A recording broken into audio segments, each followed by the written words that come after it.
제가 선 맞추는 거에 집착하는 사람으로 보이실 수 있는데 아주 정확하게 보셨습니다. 최대한 비슷한 높이의 선반을 선택했습니다. 목재 선반의 끝선에 맞게 배치해줬고 책상 높이와 유사한 화장대, 수납장으로 공간을 채웠습니다. 선을 맞추는 거 잊지 마세요. 안녕하세요, 수업입니다. 오늘은 구독자님 집 꾸며주기 컨텐츠를 진행해 보려고 하는데요. 먼저 의뢰해주신 구독자님의 집은 구축 16평 투룸입니다. 구독자님은 거실과 방 한 곳을 꾸며달라고 하셨고, 요청사항에는 식탁이 꼭 필요하다고 하셨고, 수납장, 책장, 1인용 리클라이너 소파, 침대, 화장대가 필요하다고 하셨어요. 먼저 이사전에 가구가 없는 내부 사진을 보게 되면 바닥이 목재무늬 장판으로 깔려 있고 벽체는 흰색 벽지로 마감되어 있네요. 거실의 평면 형태를 보게 되면 완전한 직사각형의 형태가 아닌 사선이 있는 다각형 형태의 거실인데요. 이렇게 애매한 다각형 형태의 공간은 공간의 성격과 가구를 배치하는 것이 쉽지 않아요. 그래서 거실을 최대한 직사각형의 형태로 나눠줄 겁니다. 저는 방 1과 방 2 사이 꺾이는 지점에서 영역을 나눠줬습니다. 이렇게 되면 직사각형에 가까운 두 영역이 생기기 때문에 가구를 배치하기 좀 더 쉬워지는 효과가 생겨요. 그리고 영역 1은 휴식 공간으로 하고 영역 2는 드레스룸으로 설정해봤습니다.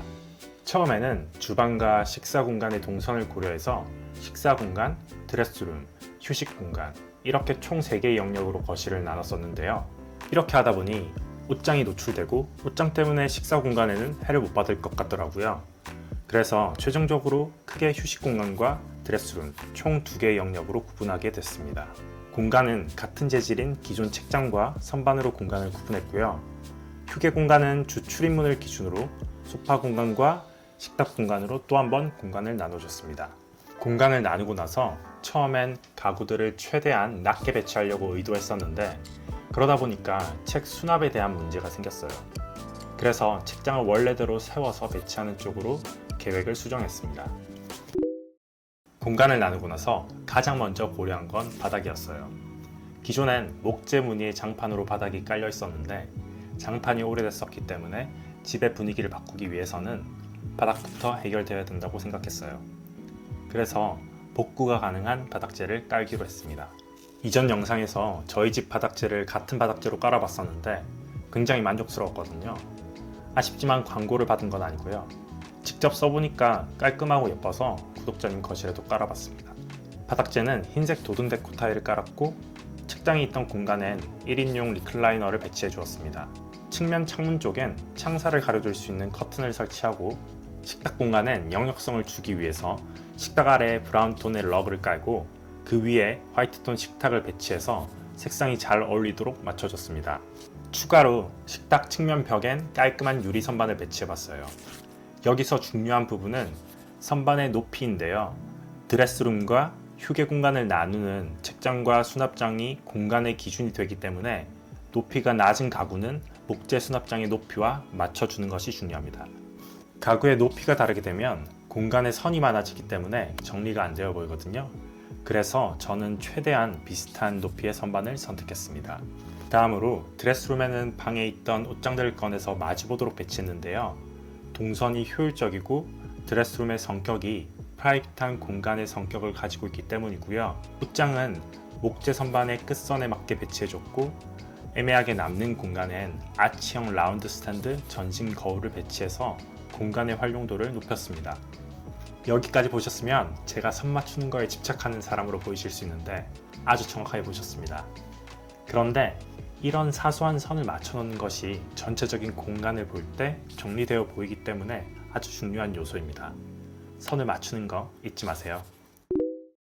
이어서 식탁 공간에서 볼 땐 옷장의 뒷면이 보이는 것이기 때문에 포스터나 사진을 붙일 수 있는 하나의 포인트 벽으로서 활용할 수 있을 것 같아요.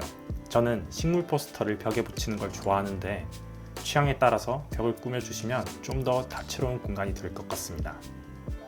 그리고 추가로 드레스룸에는 조도를 확보해주기 위해서 LED 사각등을 설치했고 옷장과 같은 화이트 수납장을 배치해서 같은 공간 느낌이 나게 해주면서도 충분한 수납 공간을 확보했습니다. 다음으로 방을 배치해 볼 건데요. 기존 방을 보시면 벽에 책상과 옷장이 붙어 있고 남는 공간에 침구를 깔아서 주무셨어요. 그래서 기존 방의 가구 배치를 보면 영역에 구분이 없고 좁았습니다. 옷장을 거실 드레스룸으로 빼고 나니까 공간에 여유가 생겼고 여기서부터 다시 가구 배치를 시작했습니다. 방에서도 영역을 나눠주는 작업을 첫 번째로 했는데요.